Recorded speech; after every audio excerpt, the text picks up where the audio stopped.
The movie begins with a scene showing how an incident wipes out most of the population and destroys all resources. After the disaster, people turn to eating the dead just to survive, and slowly things go from bad to worse. 10 years later, humans have become cannibals, hunting and eating each other to stay alive. Amid all this, a father takes his son Jake out hunting. Unlike others, they still hold on to their humanity, choosing to hunt animals instead of people. During their hunt, the father spots a wild boar, takes aim, and shoots it with an arrow. The boar runs off, wounded, and the two follow its blood trail. But the animal escapes into an area where it's impossible to track, leaving them disappointed. As they head back, they spot a little girl's muddy shoes lying near an abandoned car. Curious, Jake and his father decide to search the car. Inside, Jake finds a packet of biscuits and starts eating them without telling his dad. Suddenly, they hear noises outside. The father rushes into the car, and together they watch a pack of wild dogs pass by. Luckily, the dogs don't notice them hiding inside. After the danger passes, they return to their shelter, a place that barely looks like a home covered with heavy wooden planks to keep wild animals out. Inside, a sick girl named Hannah lies on a bed, her stomach wound badly infected. The next morning, Jake steps outside to freshen up when he hears someone approaching. He races back to warn his father, who wakes up to the noise. They see strangers moving toward their shelter. Without wasting time, they grab essentials like Hannah's medicine, stuff them into a bag, and escape through the back door. Hannah can't walk, so the father hides Jake and her in a sewage gutter, then confronts the attackers alone. But the hunters are ruthless, and he's quickly overpowered and killed. Jake and Hannah watch helplessly as the hunters hang his father's body like slaughtered prey and take the medicine bag.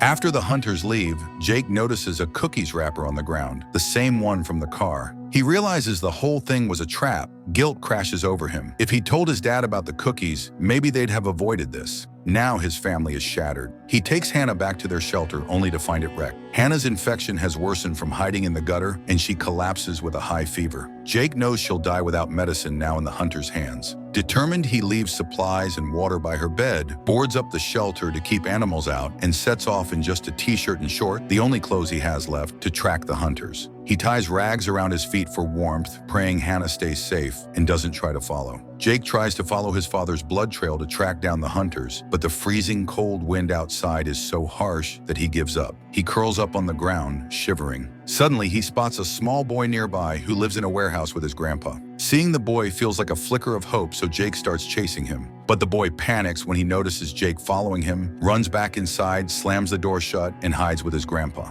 Jake follows him to the warehouse and tries to open the door. After struggling for a while, he finally kicks it open, breaking it down. The grandpa and the boy are terrified, thinking Jake is a hunter, but Jake just needs warm clothes to survive the cold. He walks in, grabs a pair of pants lying around, and tries to snatch the grandpa's jacket. The boy tries to stop him, but Jake shoves him aside, takes the jacket, and even steals a pair of shoes before leaving. Back outside, Jake starts following his father's blood trail again, but it leads to a dead end. The hunters had already cooked and eaten his father. Jake finds his dad's bones scattered there, which makes him vomit and break down crying. He collects the bones and buries them in the ground. With no clues left to track the hunters, Jake decides to take revenge. He climbs a tree to spot their hideout and sees smoke rising in the distance, coming from the hunters' camp. Suddenly, Jake slips and falls. The noise attracts wild dogs who start closing in on him. He tries to run but can barely stand, so he crawls to the spot where his father was burned. Using the last embers left in the ashes, he lights a fire just as the dogs approach. The flames scare them off, saving Jake's life. By morning, Jake moves forward and spots a tent. To check if anyone's inside, he throws a stone at it. When no one responds, he cautiously enters. The sight shocks him. 2 dried-up skeletons lie there, likely dead from hunger and thirst. He finds their leftover supplies, an empty water bottle, a matchbox with a few sticks left, a knife and a whistle.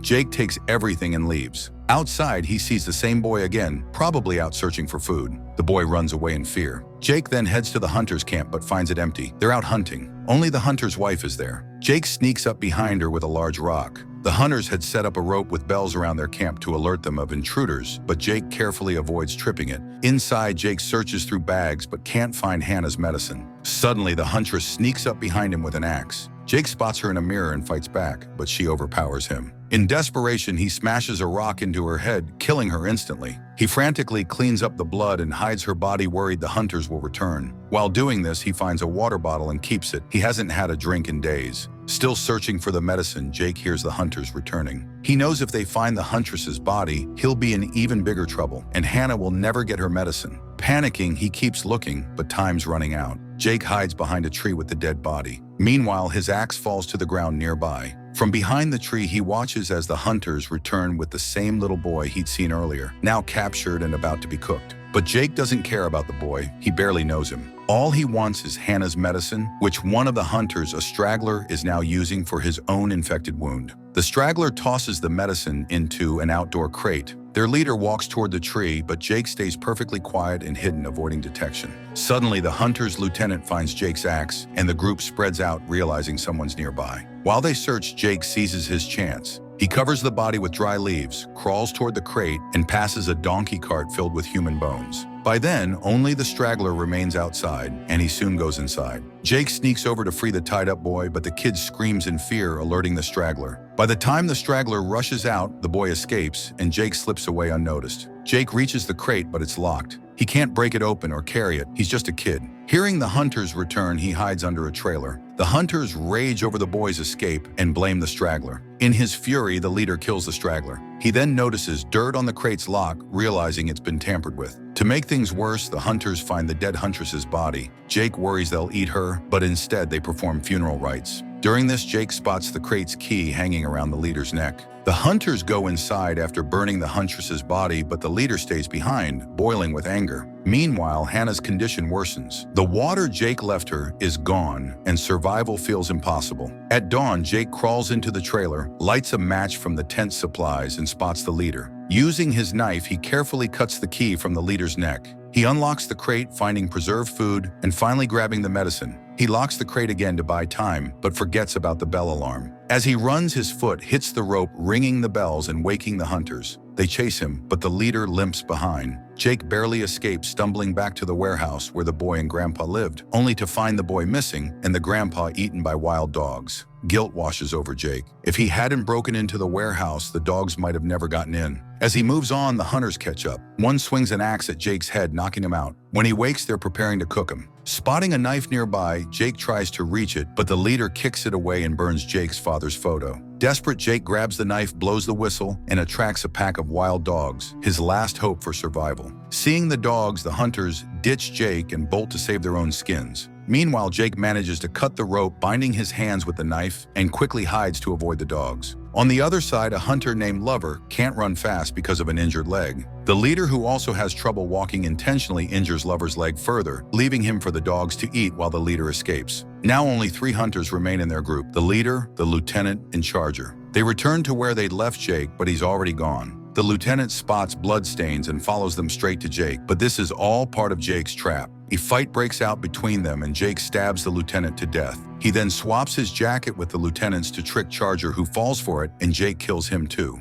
Jake puts on Charger's clothes to blend in, grabs his bow and arrow, and takes aim at the leader. His first shot misses, sparking a brutal fight between them. Just then, the wild dogs return. Jake escapes, but the leader becomes their prey. Jake runs until he reaches a mountain where he finds a cottage. Outside, a man's body hangs from a noose, a suicide. Inside, Jake spots a revolver. He drinks some water from a supply, there fills a bottle, and starts gathering food when the leader suddenly appears. But how? Didn't the dogs kill him? Turns out the leader had outsmarted them. Jake points the revolver at him but realizes it's empty. They wrestle and the leader gains the upper hand until Jake grabs the leader's own gun and shoots him dead. Exhausted, Jake races back to his shelter. His heart stops when he finds the gate open and Hannah missing. Thinking the worst, he sits down and breaks into tears until Hannah quietly places a hand on his shoulder. The movie ends here. Friends, thank you from the bottom of my heart for subscribing to my channel.